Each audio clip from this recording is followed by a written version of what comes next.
Hello friends, இன்றைக்கி நம்ம பார்க்க போகிற ரெசிபி தக்காளி சட்னி.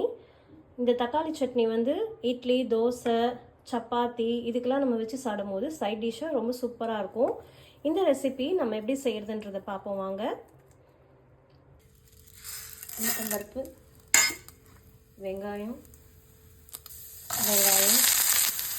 வதங்கினோடே தக்காளி போட்டு நல்லா வதக்கிடுங்க. நம்ம வீடியோவில் சொன்ன மாதிரி தான் உப்பு கொஞ்சம் போட்டோம்னா சூப்பராக வதங்கிடும். தக்காளி வதங்கினது காஞ்ச மிளகாய், பச்சை மிளகாய், கொஞ்சமாக கொத்தமல்லி இலை இதெல்லாம் போட்டு வதக்கிக்கோங்க. கொஞ்சம் தேவையான அளவு போட்டுக்கோங்க. ஆல்ரெடி நம்ம வதக்கிறதுக்காக போட்டிருக்கோம், இப்போ பார்த்து போட்டுக்கோங்க. தக்காளி இதெல்லாம் நல்லா வதங்கிடுச்சு. இப்போ கொஞ்சம் தேங்காய், கொஞ்சமாக புளி போட்டு ஸ்டவ் ஆஃப் பண்ணிவிட்டு ஆற வச்சு அரைச்சிடுங்க.